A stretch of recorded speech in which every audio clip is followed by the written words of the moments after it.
6 વિજ્ઞાન પ્રકરણ 8 શરીરનું હલનચલન બોડી મૂવમેન્ટ્સ।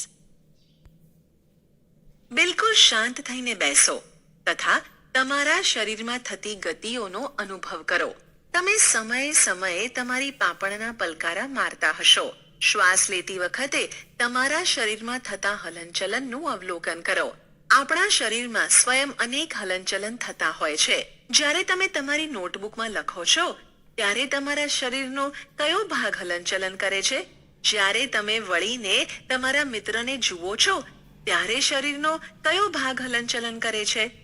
ઉપરોક્ત બધા ઉદાહરણોમાં તમે ત્યાંના ત્યાં જ રહો છો, છતાં પણ શરીરનો કોઈ ને કોઈ ભાગ હલનચલન કરે છે। તમે ઊભા થઈને એક સ્થાનથી બીજા સ્થાને જાઓ છો। તમે ઊભા થઈને એક સ્થાનેથી બીજા સ્થાને જાઓ છો। તમે તમારા શિક્ષક પાસે જાઓ છો। ક્લાસ કે વર્ગ પછી તમે સ્કૂલના મેદાનમાં જાઓ છો અથવા સ્કૂલ પછી તમે ઘેર જાઓ છો। તો ત્યારે વાસ્તવમાં તમે એક સ્થાનેથી બીજા સ્થાને ચાલીને જાઓ છો। તમે ચાલીને, દોડીને અથવા કૂદીને એક સ્થાનથી બીજા સ્થાને જાઓ છો। ચાલો તમારા મિત્રો, શિક્ષકો તથા વડીલો સાથે ચર્ચા કરીને કોષ્ટક 8.1માં પૂર્તિ કરતા એ જોઈએ કે પ્રાણીઓ એક સ્થાનથી બીજા સ્થાન સુધી કેવી રીતે પ્રચલન કરે છે। બુજો વનસ્પતિમાં હલનચલનને લઈને આશ્ચર્યચકિત છે। તે જાણે છે કે વનસ્પતિ એક સ્થાનથી બીજા સ્થાને ગતિ નથી કરતી, પરંતુ શું તે કોઈ બીજા પ્રકારના હલનચલનને પ્રદર્શિત કરે છે? કોષ્ટક 8.1 પ્રાણીઓ એક સ્થાનેથી બીજા સ્થાને કેવી રીતે ગતિ કરે છે? પ્રાણી ગતિમાં ઉપયોગ થવાવાળો ભાગ કે અંગ। પ્રાણીઓ કેવી રીતે ગતિ કરે છે? ગાય પગ ચાલે છે।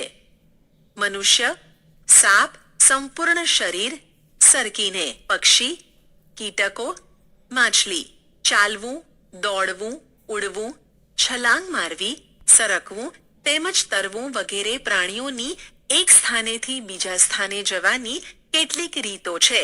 પ્રાણીઓમાં એક સ્થાનેથી બીજા સ્થાને જવા માટેની રીતોમાં આટલી બધી વિવિધતા કેમ છે?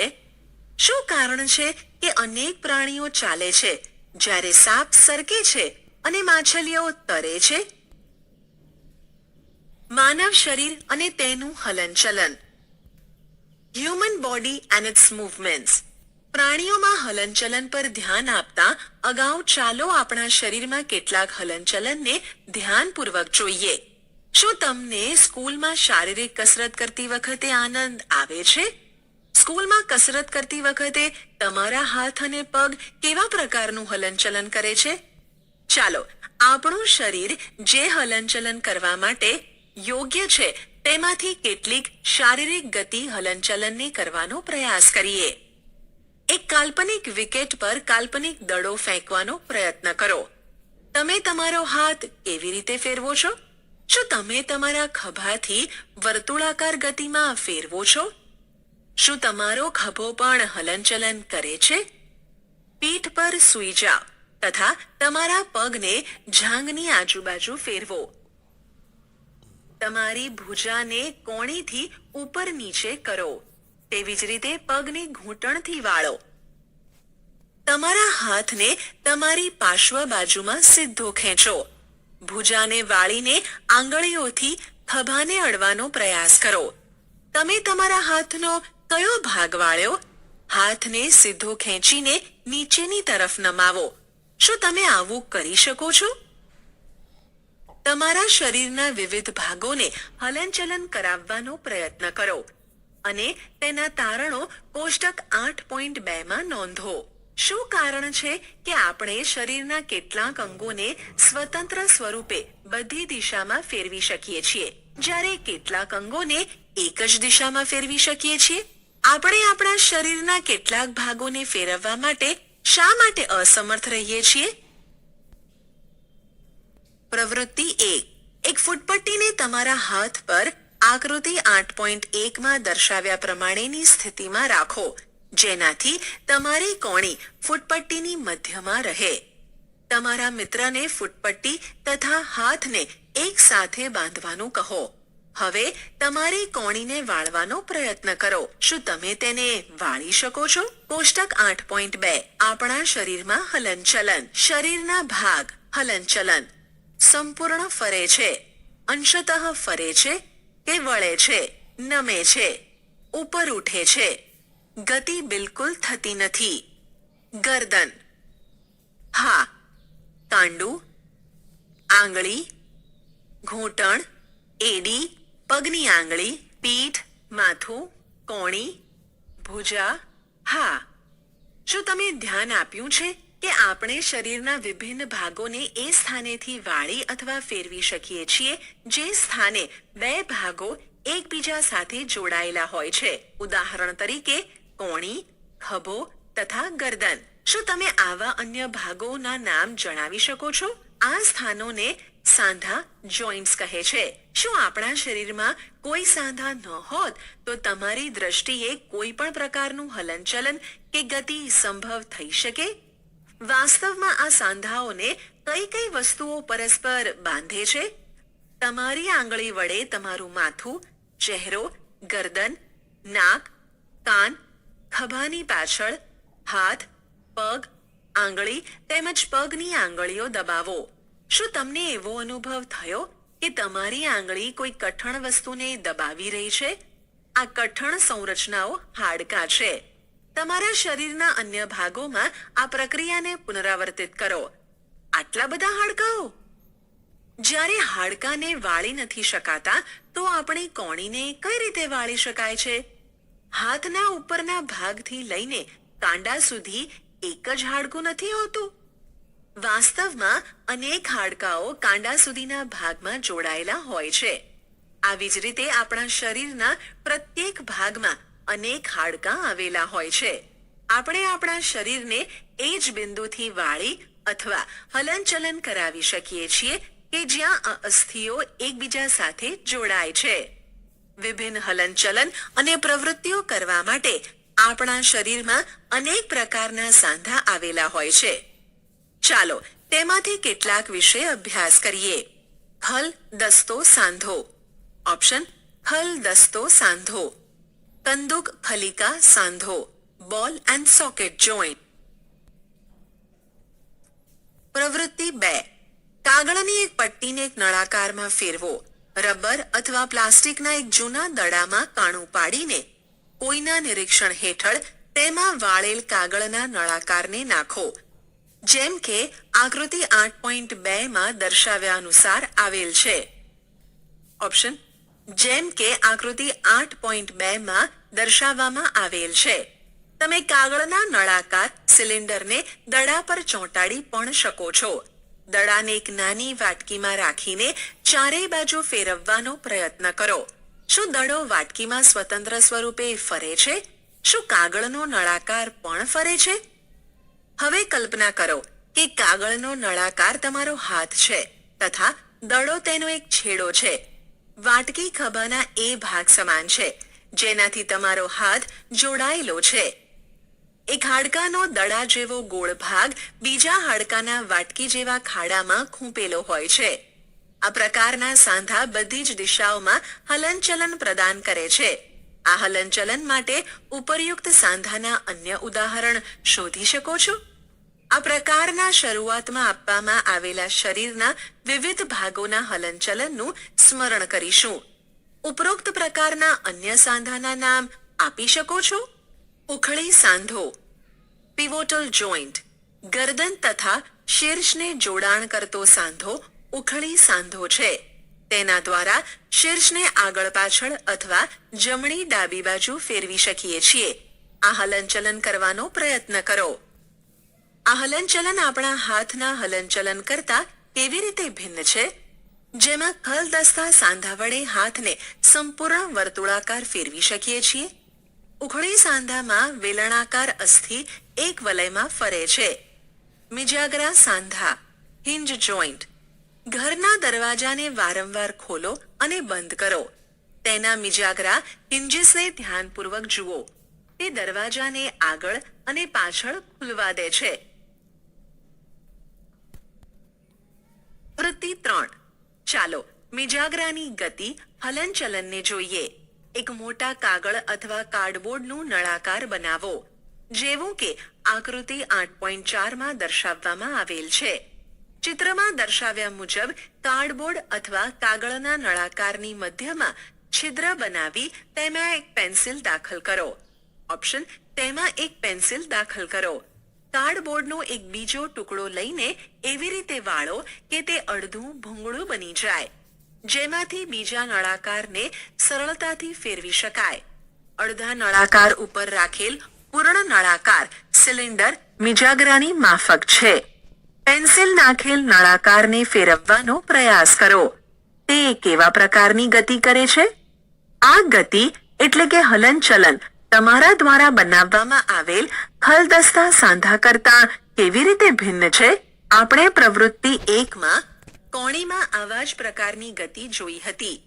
આકૃતિ 8.4માં જે કાંઈ પણ આપણે બનાવેલ હતું તે એક મિજાગરાથી ભિન્ન છે, પણ તેનાથી એ ખ્યાલ આવે છે કે મિજાગરા એક જ દિશામાં ગતિ કરે છે.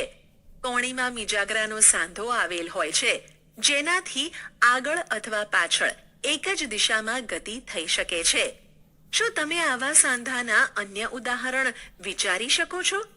અચલ સાંધા, ફિક્સ્ડ જોઈન્ટ. આપણા શીર્ષના અસ્થિઓની વચ્ચે આવેલા કેટલાક સાંધા એ આપણે અત્યાર સુધી ચર્ચા કરેલા સાંધાઓ કરતા ભિન્ન છે. હાડકાઓ આ સાંધાની મદદથી હલનચલન કરી શકતા નથી. આવા સાંધાને અચલ એટલે કે ફિક્સ્ડ સાંધા કહે છે. જ્યારે તમે તમારું મુખ ખોલો છો ત્યારે તમે તમારા નીચલા જડબાને છેડાથી દૂર લઈ જાવશો. હવે તમે તમારા ઉપલા જડબાને હલાવવાનો પ્રયત્ન કરો. શું તમે તેને હલનચલન કરાવી શક્યા? ઉપરી જડબું તથા ખોપરીના કેટલાક અસ્થિ અચલ છે.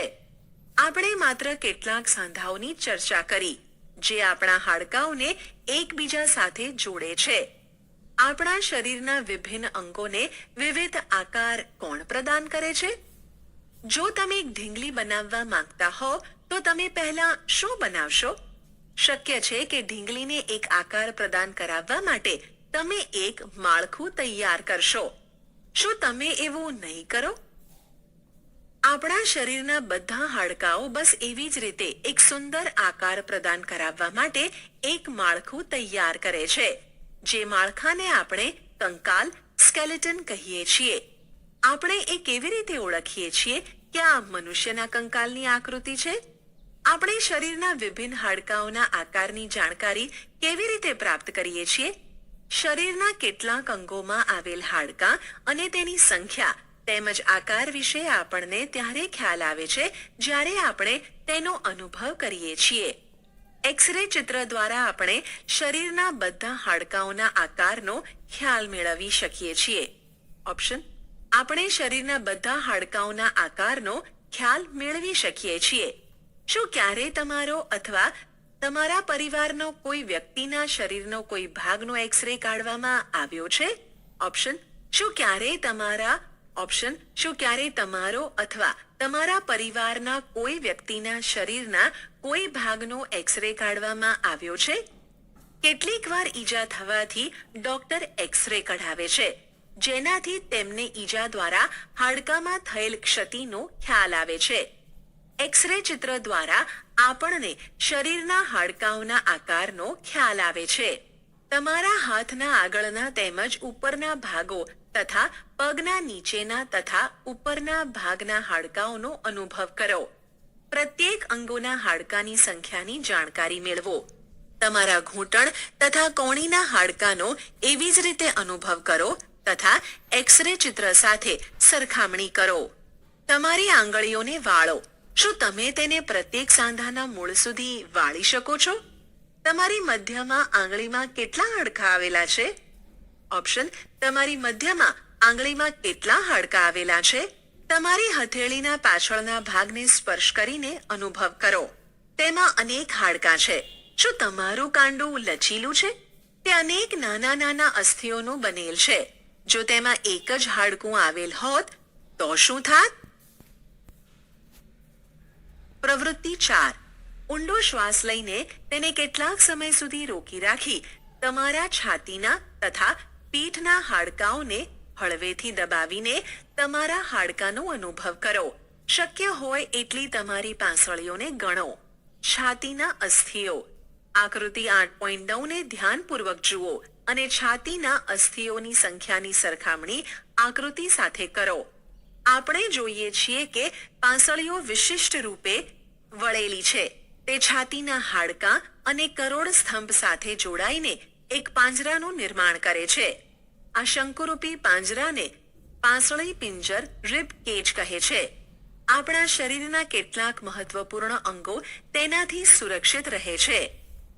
તમારા કેટલાક મિત્રોને ઘૂંટણ વાળ્યા વગર નમીને પગની આંગળીઓ સ્પર્શ કરવાનું કહો. ગરદનથી શરૂ કરીને તમારી આંગળીઓ તમારા મિત્રની પીઠ પર ફેરવો. જે તમે અનુભવ કર્યો તે મેરુદંડ કરોડ સ્તંભ બેકબોન છે.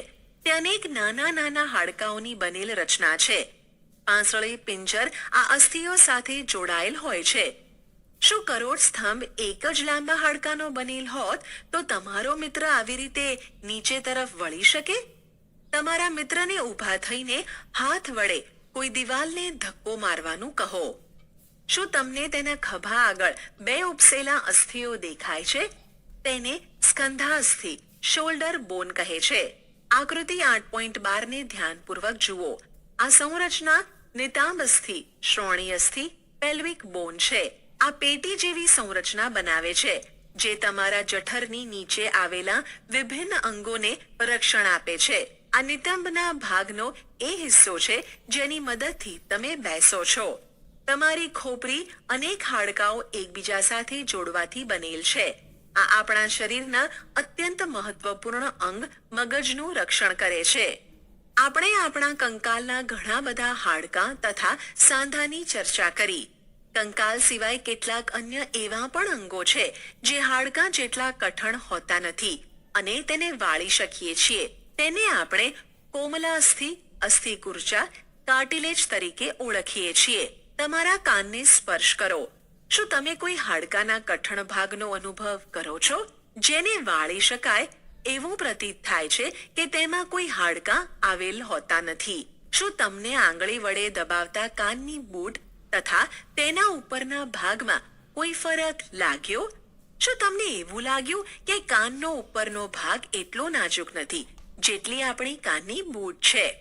પરંતુ તે ભાગ હાડકાં જેટલો કઠણ પણ નથી. તે કાસ્થિ કોમલાસ્થિ છે. શરીરના સાંધાઓમાં પણ કાસ્થિ જોવા મળે છે.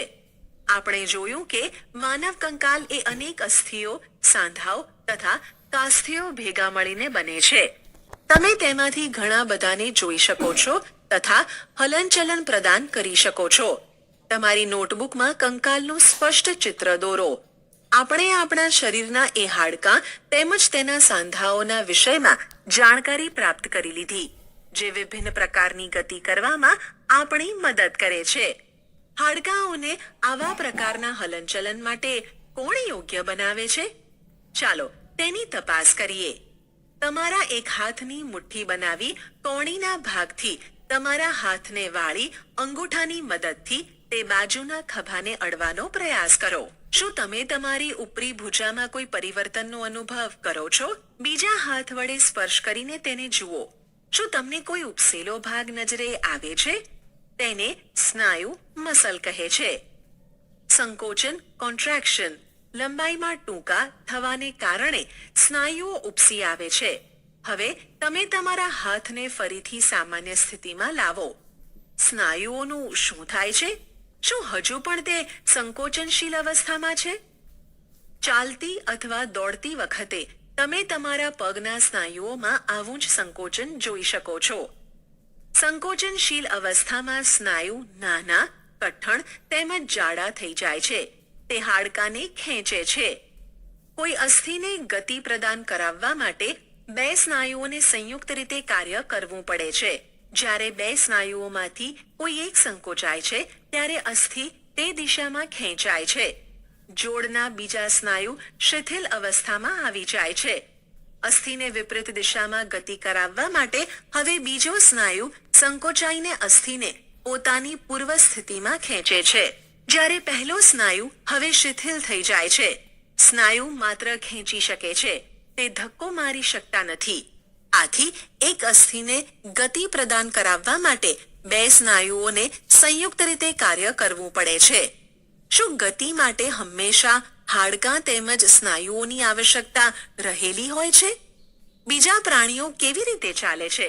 શું બધા પ્રાણીઓમાં હાડકાં જોવા મળે છે? અળસિયા તથા ગોકળગાયમાં શું હોય છે? ચાલો કેટલાક પ્રાણીઓની ગતિ વિશે અભ્યાસ કરીએ. પ્રાણીઓની ચાલ. Gait of animals. અળસિયું, અર્થવોર્મ. પ્રવૃત્તિ 5. બગીચામાં જમીન પર ચાલતા કોઈ અળસિયાનું અવલોકન કરો. તેને પકડીને એક બ્લોટિંગ અથવા ફિલ્ટર પેપર પર મૂકો. તેની ગતિનું નિરીક્ષણ કરો. આકૃતિ 8.17. તેના પછી અળસિયાને કાચની પટ્ટી, ટાઇલ્સ અથવા કોઈ ચીકણી સપાટી પર મૂકો તથા તેની ગતિનું નિરીક્ષણ કરો. શું આ ગતિ પેપર પર કરેલ ગતિ કરતા ભિન્ન છે? ઉપરની બે સપાટીમાંથી કઈ સપાટી પર અળસિયું સરળતાથી ચાલી શકે છે? અળસિયાનું શરીર અનેક વલયો એકબીજા સાથે જોડવાથી બને છે. અળસિયાના શરીરમાં હાડકાં હોતા નથી, પરંતુ તેમાં સ્નાયુઓ આવેલા હોય છે, જે તેના શરીરને વધવા તથા ઘટવામાં મદદ કરે છે. ચાલતા સમયે અળસિયું તેના શરીરના પશ્વ ભાગને ભૂમિ સાથે જકડીને રાખે છે તથા આગળના ભાગને ફેલાવે છે. તેના પછી તે અગ્ર ભાગને ભૂમિથી જકડી રાખે છે તથા પશ્વ ભાગને ખુલ્લો કરી દે છે. તેના બાદ શરીરને સંકુચિત કરે છે તથા પશ્વ ભાગને આગળની તરફ ખેંચે છે. આનાથી તે કેટલાક અંતર સુધી આગળ વધે છે. અળસિયું આ પ્રક્રિયાને વારંવાર પુનરાવર્તિત કરીને માટીમાં આગળ ખસે છે. તેના શરીરમાં ચીકણા પદાર્થ હોય છે જે તેને ચાલવા માટે મદદરૂપ થાય છે. તે તેના શરીરના ભાગોને જમીન સાથે કેવી રીતે ટકાવી રાખે છે? તેના શરીરમાં નાના નાના અનેક વજ્રકેશ, વાળ જેવી રચના આવેલ હોય છે. આ વજ્રકેશ સ્નાયુ સાથે જોડાયેલ હોય છે. આ વજ્રકેશ માટીમાં તેની પકડને મજબૂત બનાવે છે. અળસિયું તેના રસ્તામાં આવવાવાળી માટીને ખાય છે. તેનું શરીર અપાચિત ખોરાકને બહાર કાઢે છે. અળસિયા દ્વારા કરવામાં આવેલ આ કાર્ય માટીને ફળદ્રુપ બનાવે છે, જેનાથી વનસ્પતિને ફાયદો થાય છે. ગોકળગાય, સ્નેલ. પ્રવૃત્તિ 6. કોઈ બગીચામાંથી ગોકળગાયને પકડો. શું તમે તેની પીઠ ઉપર ગોળ રચના જોઈ છે? તેને કવચ કહે છે. તે ગોકળગાયનું બાહ્ય કંકાલ છે, પરંતુ તે હાડકાનું બનેલ હોતું નથી. તે કવચ એક જ એકમ છે તથા તે તેને એક જગ્યાથી બીજી જગ્યાએ ગતિમાં સહાય કરતું નથી. તે ગોકળગાય સાથે ખેંચાઈને જાય છે. ગોકળગાયને કાચની પ્લેટ પર મૂકીને તેની ગતિનું નિરીક્ષણ કરો. જ્યારે તે ચાલવાની શરૂઆત કરે ત્યારે કાચની પ્લેટને ઉપર ઉઠાવીને તેની નીચેથી તેની ગતિનું અવલોકન કરો. કવચના છિદ્રમાંથી ગોકળગાયની એક જાડી સંરચના તથા શીર્ષને બહાર આવતા જોઈ હશે. આ જાડી સંરચના તેના પગ છે, જે મજબૂત સ્નાયુના બનેલા હોય છે. હવે સાવધાનીપૂર્વક કાચની પ્લેટને ઝુકાવો. પગની તરંગિત ગતિ જોઈ શકાશે. ગોકળગાયની ગતિ અળસિયા કરતા ધીમી છે કે ઝડપી?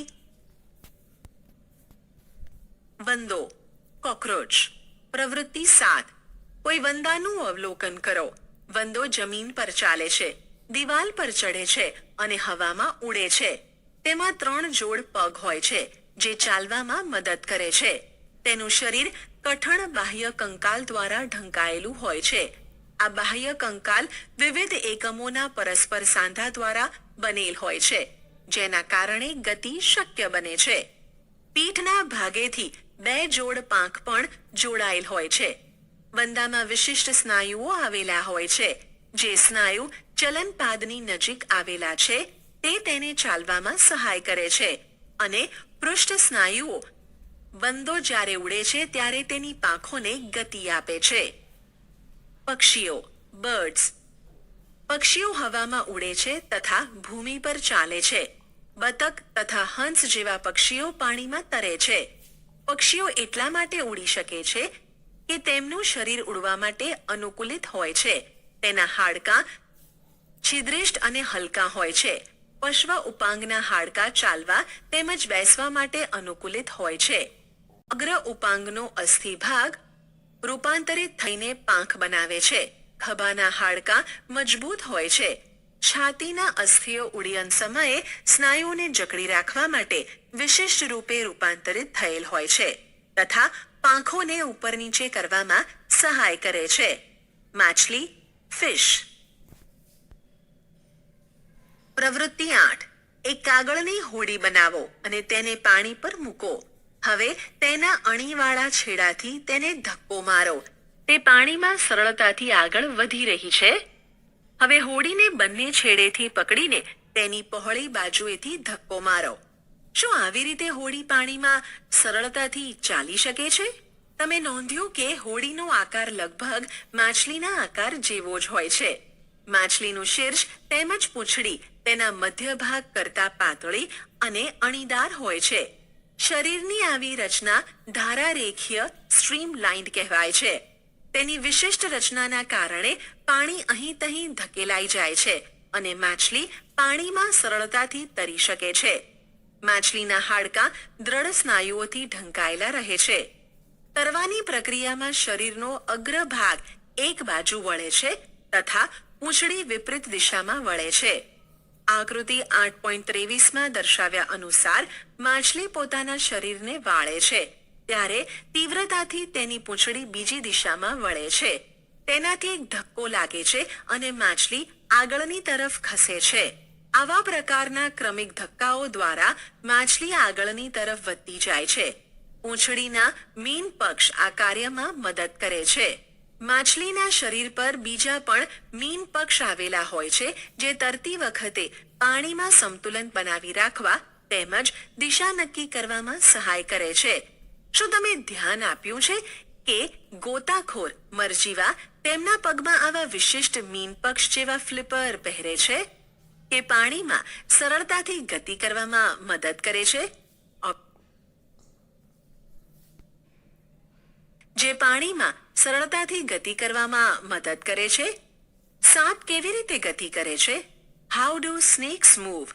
શું તમે સાપને સરકીને આગળ વધતા જોયો છે? શું તે સીધો આગળ વધે છે? સાપનો કરોડ સ્તંભ લાંબો હોય છે. શરીરમાં પાતળા અનેક સ્નાયુઓ આવેલા હોય છે.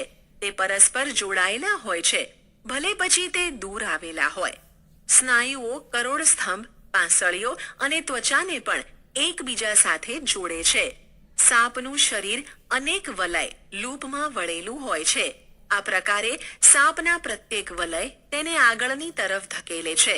તેનું શરીર અનેક વલય બનાવે છે અને પ્રત્યેક વલય આગળ ધક્કો મારે છે.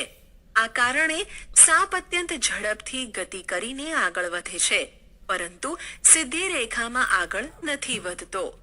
આપણે વિવિધ પ્રાણીઓને ગતિ પ્રદાન કરતા અસ્થિઓ તથા સ્નાયુઓ વિશે જાણકારી પ્રાપ્ત કરી. પહેલી અને બૂચો પાસે વિભિન્ન પ્રાણીઓની ગતિ વિશે અનેક પ્રશ્ન છે. તેવી જ રીતે તમારા મનમાં પણ અનેક પ્રશ્નો ઉત્પન્ન થતા હશે. પ્રસિદ્ધ ગ્રીક દાર્શનિક એરિસ્ટોટલે તેમના પુસ્તક ગેટ ઓફ એનિમલમાં સ્વયં પોતાની જાતને આવા અનેક પ્રશ્નો પૂછ્યા હતા. વિવિધ પ્રાણીઓના શરીરમાં વિવિધ ભાગો શા માટે હોય છે? આ વિશેષ અંગ તે પ્રાણીને ગતિમાં કેવી રીતે સહાય કરે છે? વિવિધ પ્રાણીઓના શારીરિક અંગોમાં કઈ સમાનતા અને વિભિન્નતાઓ છે? વિવિધ પ્રાણીઓને ચાલવા માટે કેટલા અંગોની આવશ્યકતા હોય છે? મનુષ્યને 2 પગ જ્યારે ગાય અને ભેંસને 4 પગ કેમ હોય છે? ઘણા બધા પ્રાણીઓને શા માટે સરખી બેકી સંખ્યામાં પગ આવેલા હોય છે? આપણા પગને વાળવાની રીત આપણા હાથને વળવાની રીતથી અલગ કેમ છે? ઓપ્શન: આપણા પગને વાળવાની રીત આપણા હાથને વાળવાની રીતથી અલગ કેમ હોય છે? આટલા બધા પ્રશ્ન શક્ય છે. આપણે પ્રવૃત્તિઓ દ્વારા કેટલાક પ્રશ્નોના ઉત્તર પ્રાપ્ત કરવાનો પ્રયાસ કર્યો. આપણે હજુ કેટલાક પ્રશ્નોના ઉત્તર શોધવાના બાકી છે.